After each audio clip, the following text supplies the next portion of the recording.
Les mini-séries, ainsi nommées car elles ne comportent qu'une seule saison et donc peu d'épisodes, réservent parfois de véritables surprises. Et l'avantage, c'est que même quand elle vous plaît pas trop, vous n'en avez pas pour 10 ans. Retour sur 10 des meilleures mini-séries de ces dernières années. The Lost Room. Le mystère de savoir si la série est vraiment une mini-série ou simplement une série annulée à la saison 1 est entier. Mais finalement c'est tant mieux, car la saison 1 se suffit à elle-même. Peter Krause, à l'époque tout juste sorti de Six Feet Under, se retrouve à posséder la clé d'une pièce magique dans laquelle on trouve de nombreux artefacts. Bon, dit comme ça on dirait une série de science-fiction de 1995, mais en vrai c'est vachement bien et super original. Et en plus, il y a Juliana Margulies. 13. Cette mini-série anglaise nous présente une jeune femme, Ivy, qui réussit à fuir l'homme qui l'a séquestrée depuis ses 13 ans. Nous montrant son dur retour à la réalité, on nage entre enquête policière, drame sur fond d'influence médiatique et de syndrome de Stockholm. Beaucoup de sujets, hein. Pourtant, la série réussit très bien à tous les illustrer en seulement 5 épisodes. Olive Ketterbridge. Adaptée du roman éponyme, la série se concentre sur les petits secrets d'une communauté, le tout vu par Olive Ketterbridge, une femme aussi complexe que fascinante. Cette série a été multi-récompensée au Emmy, avec 6 statuettes en 2015 et on comprend bien pourquoi. En même temps, avec une série HBO dans laquelle on trouve Frances McDormand, ça pue quand même le succès à 10 000. 17. Cette série horrifique nous présente une invasion de zombies vue par les candidats d'un Big Brother. Si on pensait que ces candidats bien décervelés n'avaient rien à craindre de zombies à vide de cerveau, il n'en est rien et ils finissent tous par se faire bouffer, le tout avec une réflexion cruelle sur le monde de l'image et de la télévision. Mais depuis, son créateur Charlie Brooker a soigné sa dépression.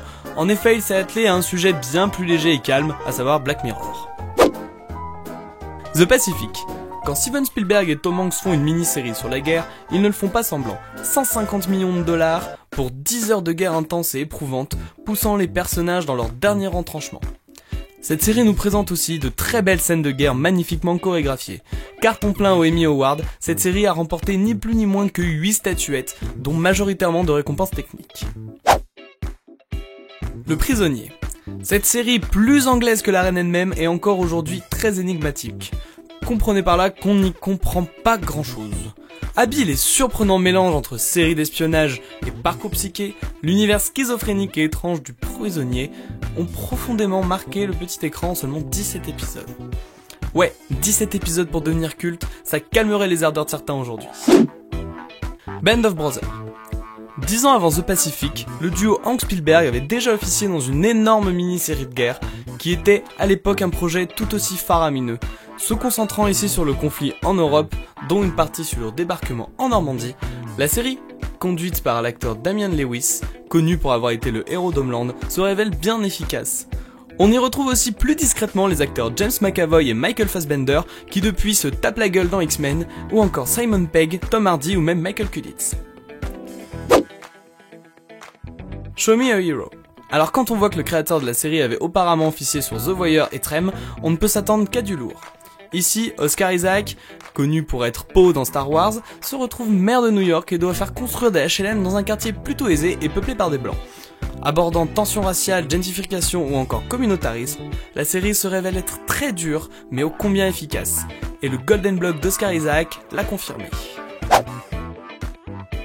Génération Kill.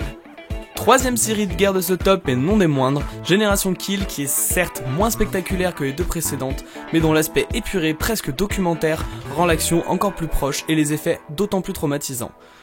On retrouve ici encore une fois David Simon de Show Me a Hero et comme tout à l'heure Trem et The Wire. Décidément, ce mec a de l'or dans les mains. La gifle. Porte bien son nom cette petite série. Cette pépite assez méconnue est une analyse à la fois violente, crue et réaliste de notre société et des différents personnages qui peuvent la composer. Cette série prend comme point de départ la gifle d'un homme porté à un enfant qui n'est pas le sien. Ce geste va être beaucoup plus lourd en conséquence que prévu. Cette série est australienne et nous prouve avec brio qu'il n'y a pas que des animaux dangereux et des surfeurs là-bas, mais aussi de très très bonnes séries. Merci à tous, on se retrouve la semaine prochaine.